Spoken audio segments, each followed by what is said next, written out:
আসসালামু আলাইকুম। সবাইকে শুভেচ্ছা জানাচ্ছি। মাসুম মাহবুব দেখছেন ওপেন দ্য ইউটিউব চ্যানেল এবং মাসুম মাহবুব ফেসবুক পেজ। পৃথিবীর যেই প্রান্ত থেকে যারা দেখছেন সবার জন্য শুভকামনা। আমি আপনাদের অনেকের কমেন্ট পড়ছিলাম বসে। ভাল লাগছিল। অনেকের অনেক প্রশ্ন আছে, সেই প্রশ্নের উত্তর দিব। ভোলা থেকে আজকে একাধিকজন কমেন্ট করেছেন। ওয়েস্ট বেঙ্গল থেকে কমেন্ট করেছেন। ফরিদপুর থেকে ফরিদ ভাই, বাবারে বাবা! ফরিদপুরের ফরিদ ভাই। রাজশাহী থেকে দেখছেন। আ রাঙামালী উপজেলা থেকে দেখছেন। সাগর পাড়ের মানুষ আমি। জাফর, গুড, সাগর পাড়ের মানুষ। দর্শক, আজকে আপনাদের জন্য অনেকগুলো ব্রেকিং খবর আছে। একদম খবরে ঠাসা অনেকগুলো খবর দেওয়ার চেষ্টা করব। সৌদি থেকে যিনি দেখছেন তার জন্য আমার ভালোবাসা। চট্টগ্রামের বাঁশখালী হয়ে গেছে সেখানে। সব বাঁশ কি আওয়ামী লীগ নিয়ে গেছে ভাই? আপনার নিউজের অপেক্ষায় থাকি। সঠিক তথ্য পাই মালয়েশিয়া থেকে ফাতিমা। বোন, আপনার জন্য শুভকামনা। মাওনা থেকে দেখছেন জয়নাল আবেদীন। আমার সামনে প্রচুর কমেন্ট, শত কমেন্ট, যেগুলো আমার আ সিস্টেমে শো করে। আমি মাঝে ২-১ টা নাম বলি। অনেকে রাগ করেন, "ভাই আমার নামটা বলেন।" আবার অনেকে বলেন, "ভাই নাম বলবেন না।" কোনটা করব? চলেন খবর দিতে শুরু করি। আজকে শিরোনাম দিব অল্প, কিন্তু খবর আছে অনেকগুলো। যে খবর দিয়ে শুরু করতে চাই। চীন থেকে একেবারে খালি হাতে ফিরছেন ডোনাল্ড ট্রাম্প। সারা দুনিয়ার গণমাধ্যম, বাংলাদেশের গণমাধ্যম যে বলছে চীন ট্রাম্পের সাথে হাত মিলিয়ে ইরানকে বড় ধাক্কা দিয়েছে, সেই খবরটিও উল্টো হয়ে যাচ্ছে। থাকেন, আজকে সেই খবরও জানাবো। পাশাপাশি লেবানিজদের হাতে ২০ দখলদার সেনা ওপারে চলে গেছে। আল জাজিরার খবর।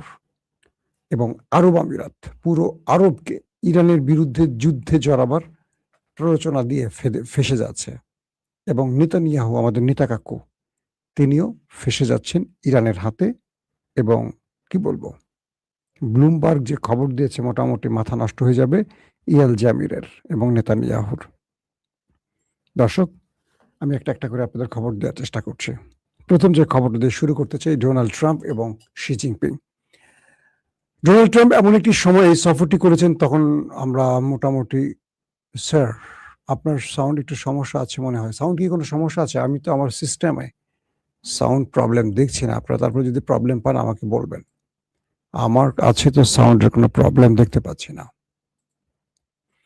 তো পৃথিবীর প্রত্যেকটি গণমাধ্যম চোখ ছিল যে চীন ডোনাল্ড ট্রাম্পকে কি দেবে। গত ১ দিন ২ দিন ধরে আমাদের দেশের গণমাধ্যমগুলো, যারা পশ্চিমা গণমাধ্যম ফলো করে সংবাদ প্রচার করে, তারা তো ইরানকে একেবারে বিপদেই ফেলে দিয়েছিল। চীনে কাজ করে সাংবাদিক, আমার পরিচিত বেশ কজন আছেন, আমি বাঙালি, তাদের সাথে যোগাযোগ করেছি। তারা বলল যে বাংলাদেশের গণমাধ্যম ভুয়া খবর দিচ্ছে। তো আমি সেই খবরটি একটু দেরিতে হলেও আজকে আপনাদেরকে ২ দফা খবর দিয়েছি। সকালে একবার দিয়েছি, দুপুরে একবার দিয়েছি। বিকেল ৫:৩০ একবার, সকাল ১১টা একবার। সেই খবরগুলো দেখলে আপনারা বিস্তারিত জানবেন। বলা হচ্ছে ডোনাল্ড ট্রাম্প শি জিনপিং এর কাছে হরমুজ প্রণালী খুলে দেওয়ার দাবি তুলেছিল। সে ব্যাপারেও ইরানের পক্ষে দাঁড়িয়েছে চীন। ডোনাল্ড ট্রাম্প বলছে যে $১ ট্রিলিয়ন মার্কিন ডলারের যেন বাণিজ্য নীতিতে চীন প্রবেশ করে ট্রাম্পের দেশ আমেরিকার সাথে, সেখানেও চীন না বলে দিয়েছে। আরো কয়েকটি বিষয়ে ট্রাম্প বলছে যদি ইরান আমাদের সাথে চুক্তিতে আবদ্ধ না হয়, সেক্ষেত্রে আমরা এবার ইরানকে বড় রকম আক্রমণ করব। চীন বলে দিয়েছে আমরা ইরানের পাশে থাকব। খেয়াল করবেন, প্রশ্ন এবং উত্তর আমি সহজ করে আপনাদের বলে দিচ্ছি।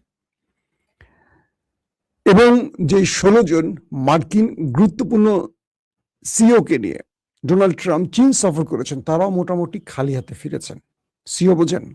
অ্যাপেল বা বড় যে মার্কিন কোম্পানিগুলো আছে, সেই কোম্পানির যারা সিইও, তাদেরকে সঙ্গে নিয়ে এসছিলেন ডোনাল্ড ট্রাম্প, কিন্তু খালি হাতে ফিরছেন। ট্রাম্পের সাক্ষাৎ শেষে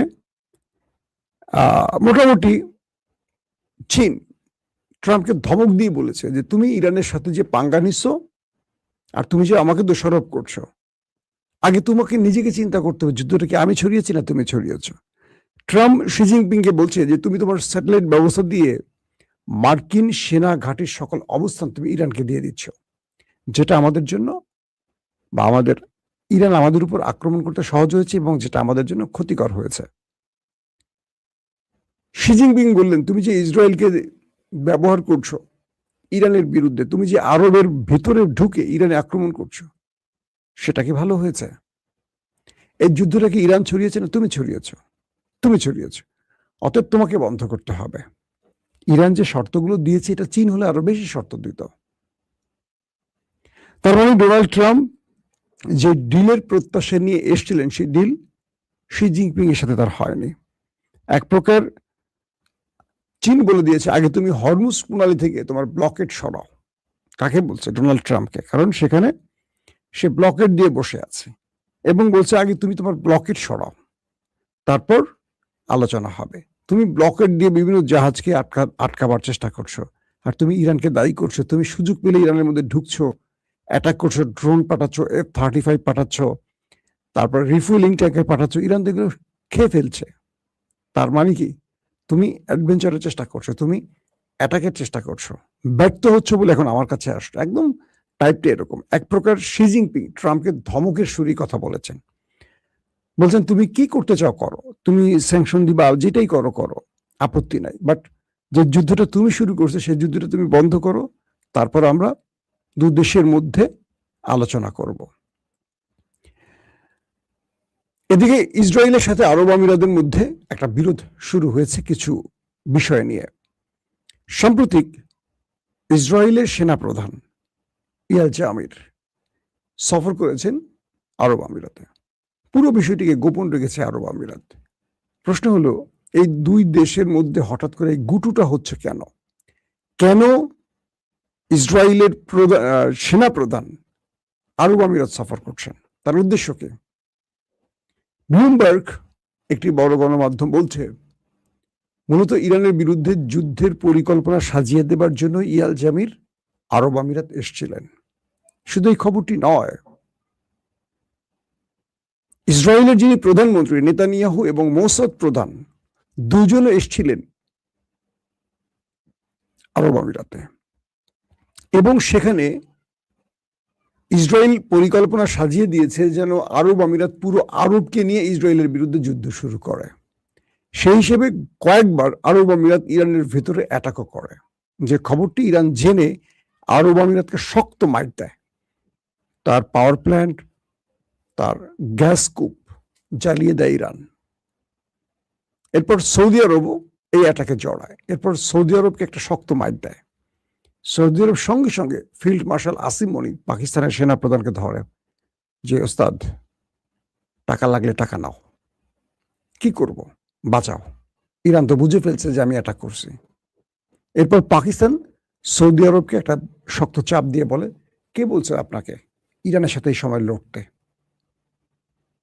তখন পাকিস্তানকে সৌদি আরব বলে, তুমি মধ্যস্থতা করে দাও, আমি ইরানের সাথে আর লড়তে চাই না, ইরান যেন আমাকে ছাড় দেয়। পাকিস্তান বা ফিল্ড মার্শাল আসিফ মনির পুরো বিষয়টি ইরানকে বলে যে এখানে ইসরায়েল পরামর্শ দেয়, আরব আমিরাত আরবকে দিয়ে এই অ্যাডভেঞ্চারের চেষ্টাটা করে। সৌদি আরব এই কাজটা করবে না। মোহাম্মদ বিন সালমান তার ভুল বুঝতে পেরেছে। তখন ইরানের পক্ষ থেকে পাকিস্তানকে আশ্বস্ত করা হয়, যদি সৌদি আরব এই ভুল আর না করে তাহলে আমরা এই যাত্রায় সৌদি আরবের উপর আর হামলা করব না। ইন্টারেস্টিং ব্যাপার, এই তথ্যটা জেনে যায় আরব আমিরাত। আরব আমিরাত সৌদির সাথে, মানে সৌদিকে এই যুদ্ধ থেকে সরিয়ে নেওয়ার কারণে পাকিস্তানের উপর চাপ তৈরি করে, এবং পাকিস্তান তাদের দেশ থেকে কত বিলিয়ন ডলার ঋণ করেছিল আরব আমিরাত থেকে। আপনারা জানেন যে আরব আমিরাতে সর্বাধিক পাকিস্তানিরা থাকে এবং ভারতীয়রা থাকে। পাকিস্তানের সাথে আরব আমিরাতের সম্পর্ক খুব ভালো, কিন্তু এই যুদ্ধে মধ্যস্থতা করার কারণে, যেহেতু যুদ্ধটা চলছে না বা যুদ্ধটা বন্ধ করে দিচ্ছে পাকিস্তান বিভিন্ন দুতিয়ালি করে, তাই খেপে গেছে পাকিস্তানের উপর আরব আমিরাত। হুট করে বলছে, তোমার ঋণ স্টপ, তুমি আমার টাকা ফেরত দাও। বড় রকম চিপায় পড়ে যায় পাকিস্তান। কি করবে শাহবাজ শরীফ আর আসিম মনির? তারা তো লুটপাট করে সব টাকা খেয়ে ফেলছে। কি করবে? ইমরানকে জেলে রাখার পর দেশ তো অচল হয়ে গেছে প্রায়। তো আরবের কাছ থেকে টাকা নিয়ে, লোন নিয়ে নিয়ে নিয়ে নিয়ে তারা কোন রকম বেঁচে আছে। মানে কি বলবো, আইসিইউতে আছে পাকিস্তান। কারণ বাংলাদেশ আর পাকিস্তানের টাইপটেল এরকম, এখানে রাজনীতিবিদরা ক্ষমতা আসেন লুটপাট করতে। তো সেম পাকিস্তানের লুটপাটকারীরা লুটপাট করছে, যেহেতু অবৈধ দখলদার, তারা ক্ষমতা দখল করেছে। আর মূল বিজয়ী ইমরান খান তো জেলেই আছেন, তাকে তো জেলে আটকে রাখা হয়েছে যাতে তিনি আর বের হতে না পারেন সেই ব্যবস্থা করে। তো আরব আমিরাত যখন টাকা চাইছে পাকিস্তানের কাছে, পাকিস্তান পড়ে গেছে বিপদে। বলছে হয় তুমি আমার পক্ষে আসো, আমার পক্ষে দাঁড়াও, সৌদিকে নাও, তুমি নাও, আসো আমরা ইরানকে আক্রমণ করি। পাকিস্তানের জনগণ বিষয়টাকে ভালোভাবে গ্রহণ করবে না, এটা আসিফ মনির জানে। আমাদের চেয়ে বেশি পাকিস্তানিরা ইরানের পক্ষে দাঁড়িয়ে যায়। ফলশ্রুতিতে সৌদি আরবের শরণাপন্ন হয় পাকিস্তান। পাকিস্তান গিয়ে বলে মোহাম্মদ বিন সালমানকে যে আমাকে এত টাকা দাও, কিছু আমার রিজার্ভ রাখবো আমার ব্যাংকে, কিছু ডলার পাঠাও, আর কিছু আমি আরব আমিরাতকে দিয়ে লোন শোধ করব। আরব আমিরাত আমাকে চেপে ধরছে, তোমাকে আমি যুদ্ধ থেকে সরাবার জন্য। মোহাম্মদ বিন সালমান পাকিস্তানকে কয়েক বিলিয়ন মার্কিন ডলার দেয়। পাকিস্তান সেই টাকাটা ব্যাংকে জমা করে আর বাকিটা আরব আমিরাতকে দিয়ে দেয়। আরব আমিরাত তো খেপে যায়। এরপর আরব আমিরাত বলে আমরা এখন ভারতীয়দের ঢোকাবো আর তোমাদের বের করে দেব সৌদি কি বলে আরব আমিরাত থেকে। এই পরিস্থিতিতে আছে। তো এর মধ্যে মিস্টার নেতানিয়াহু এবং মোসাদ প্রধান যখন তারা আরব আমিরাত সফর করেন, এই বিষয়টি ইরান জেনে যায়। যখন যে অঞ্চলে তারা সফর করেন, ইরান সেই অঞ্চলে কয়েক দফা ড্রোন এবং মিসাইল অ্যাটাক চালালে দ্রুত তাদের অবস্থান পরিবর্তন করা হয়। আরব আমিরাত বুঝতে পারে যে ইরান হয়তোবা ইসরায়েল প্রধানমন্ত্রী এবং গোয়েন্দা প্রধান মোসাদের প্রধান যিনি, তাদের অবস্থান ইসরায়েলের কাছে তথ্য চলে আসে। এই তথ্যটি বলা হয় যে সূত্রগুলো একটু অস্পষ্ট। একটি সূত্র বলছে তথ্যটি তুরস্ক ইরানকে দেয়, আরেকটি সূত্র বলছে যে এটা ইরান দেয়, একে বলে চীন দেয়। তো চীন তো আসলে ইসরায়েলের সাথে খুব বড় বিরোধে যাওয়ার কথা না, চীন এবং রাশিয়ার। তারা আমেরিকার সাথে বিরোধে যেতে পারে, কারণ ইসরায়েলের সাথে তাদের স্বার্থ সংশ্লিষ্ট ব্যাপার আছে। তো ধারণা করা হচ্ছে যে তুর্কি কোনো এজেন্সি হতে পারে, MIT, আই ডোন্ট নো, এরকম একটি ধারণা করা হচ্ছে কয়েকটি মাধ্যম, যে তুরস্কের পক্ষ থেকে ইরানকে জানানো হয় যে মোসাদ প্রধান এবং নেতানিয়াহু দুজন আরব আমিরাতের এই অঞ্চলে আছে। তখন IRGC এয়ারস্পেস থেকে কয়েক দফা মিসাইল এবং ড্রোন মারা হয় তাদেরকে লক্ষ্য করে। এই সংক্ষিপ্ত সফরটি তারা মানে স্থান পরিবর্তন করে তারা সেখান থেকে আবার কেটে পড়ে। ব্লুমবার্গ তথ্যগুলি একটু আমার মতো করে না, আমি কিছু আরাবিয়ান আউটলেট থেকে দিচ্ছি। আর ব্লুমবার্গ বলছে যে এই তথ্যটি ইরান জানলেও ইরান ফ্ল্যাশ করে না, চুপ থাকে। কিন্তু সাম্প্রতিক সময় নেতানিয়াহুর প্রধানমন্ত্রী দফতর থেকে এই সংবাদটি প্রকাশ করা হয় যে তারা আরব আমিরাত সফর করেছেন গোপনে। তো এই খবরটি জেনে আরব আমিরাত খেপে যায়। খেপে গিয়ে আরব আমিরাত বলে যে তুমি গোপনে আসছো, গোপনে ছিলা, তুমি এটা জানিয়েছো কেন? অর্থাৎ ইসরায়েল নিজে যে কাজটি করে, ইসরায়েল সেই কাজটি আবার ফ্লাশ করে দেয়। মানে নিজেই গোপনে সফর করেছেন মোসাদ প্রধানকে দিয়ে, আবার তার সেনা প্রধান ইয়াল জামিরকে পাঠিয়েছেন, আবার তারাই প্রকাশ করে আরব আমিরাতকে শিক্ষা দিয়ে দিলেন, ইরানের সামনে ছেড়ে দিলেন, ইরান এবার তুমি ধোলাই চালাও।